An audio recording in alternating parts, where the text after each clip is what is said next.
C'est un thriller que j'ai cherché pendant longtemps. Sans exagérer, cet homme apparemment inoffensif est carrément monstrueux, car non seulement il séquestre de jeunes filles, mais il prend aussi plaisir à les torturer. C'est un pervers, vraiment trop pervers. L'histoire raconte que Coriandre et Fleur sont des fidèles très dévoués de l'Église, chargés de propager la doctrine dans les environs. Un après-midi, sous une pluie battante, elles arrivent devant une villa, attachent leur vélo et frappent à la porte. Le propriétaire, Sambiao, semble très gentil et accueillant, ce qui dissipe rapidement les doutes des deux sœurs. Apprenant qu'elles sont là pour prêcher, Sambiao les invite chaleureusement à entrer. Sans le savoir, elles s'apprêtent à vivre un cauchemar. Sambiao range calmement leur manteau, puis apporte. À ce moment-là, Coriandre tourne l'encens et découvre une scène qui la terrifie, l'encens porte l'odeur de la tarte aux myrtilles. Avant qu'elle ait le temps de réfléchir, Sambiao revient de la cuisine. Il annonce que la tarte est prête et les invite à la déguster dans la salle à manger. C'est alors que Coriandre, méfiant, prend son téléphone et fait semblant de recevoir un appel de l'évêque, demandant où elle se trouve, et demande à Sambiao de patienter un instant. Dès qu'il s'éloigne, elle se dirige prudemment vers la porte. Ensuite, Coriandre tourne la poignée, mais la porte d'entrée est solidement verrouillée. Elle essaie de téléphoner à l'aide, sont probablement tombés dans un piège. Pour ne pas éveiller les soupçons, elle se dirige nerveusement vers la salle à manger. Afin de s'échapper au plus vite, Coriandre ment en disant qu'il y a une urgence à l'église et que l'évêque leur a demandé de revenir immédiatement. Mais à leur grande surprise, en entendant cela, Sambiao leur dit que la porte a... Sambiao affirme soudain qu'il n'a aucune mauvaise intention et qu'elle n'avait pas besoin de simuler un appel pour partir plus tôt. Les sœurs tentent de se justifier, mais elles réalisent enfin qu'elles sont devenues des proies. Désespérées de s'échapper, elles choisissent une porte au hasard et entrent en tremblant dans un passage sombre. Dès qu'elles y pénètrent, Sambiao ferme la porte derrière elles.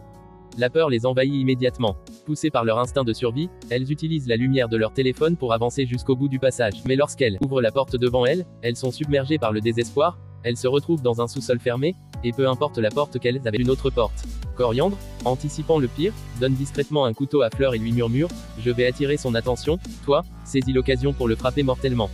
C'est notre seule chance de nous échapper, ne sois pas tendre. » Mais à leur grande surprise, ce n'est pas Sambiao qui entre, mais une femme à l'apparence étrange, portant une tarte aux myrtilles. À ce moment, la voix de Sambiao résonne dans l'interphone du sous-sol. Il explique aux deux sœurs, puis elle sera ressuscitée. Peu de temps après, la femme mange la tarte empoisonnée. By the grace of God, she will be resurrected. Pousse un héros qui s'effondre, raide morte. Sous les instructions de Sambiao, Coriandre s'approche pour vérifier son pouls et confirme que la femme est bel et bien morte. Soudain, une sonnerie stridente retentit, c'est l'évêque de l'église, qui, suivant l'emploi du temps des sœurs, est arrivé sur les lieux. Profitant de la distraction causée par la conversation entre Sambiao s'approche alors de la femme, la soutient et l'emmène hors de la pièce. Peu après, il revient seul. À ce stade, Fleur, stupéfaite, commence à croire qu'il s'agit d'un véritable miracle. Mais Coriandre reste convaincu que Sambiao n'est qu'un imposteur blasphématoire, et que tout ce qu'elles ont vu n'est qu'une illusion. Pendant qu'elle parle, Coriandre fait des signes insistants à Fleur. Comprenant son intention, Fleur sort un couteau de sa poche. Ouais. Mais Sambiao agit plus rapidement. Il s'approche de Coriandre, lui attrape le bras et enfonce un couteau dans sa chair. Après quelques manipulations, il en retire un objet étrange, qu'il prétend être la cause empêchant Coriandre de ressusciter, car son corps est impur. Face à Sambiao, qui ressemble maintenant à un démon, Fleur se ressaisit et dénonce courageusement son stratagème.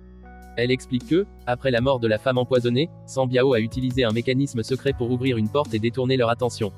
Ensuite, il a fait entrer une autre femme, mais Fleur pousse la table de côté, révélant que toute l'eau de pluie s'est accumulée à cet endroit. Elle écarte la boue, tire une poignée, et un passage secret apparaît. Pour confirmer ses soupçons, Fleur descend les escaliers et découvre le corps de la femme abandonnée là. Elle avance plus loin et trouve une pièce remplie d'autels et d'objets rituels. Au fond, une porte est verrouillée avec le cadenas de son vélo. Fleur sort la clé, ouvre la porte, et est horrifiée par ce qu'elle voit, des cages contenant chacune une femme à bout de force. Déterminée à rester humaine, Fleur enlève rapidement son manteau pour aider les prisonnières, mais Sambiao entre à ce moment-là. Il révèle que, depuis le début, les sœurs étaient tombées dans un piège. Dès leur arrivée, il avait faim d'aller à la cuisine, mais était en réalité sorti pour voler le cadenas et les clés de leur vélo. C'est pourquoi, lorsqu'il était réapparu, ses cheveux étaient encore mouillés. Il avait en... Pourquoi as-tu fait ça? La question est, pourquoi m'as-tu fait faire ça? Alors que Sambiao continuait à endoctriner Xianghua, celle-ci a réagi de la manière la plus juste.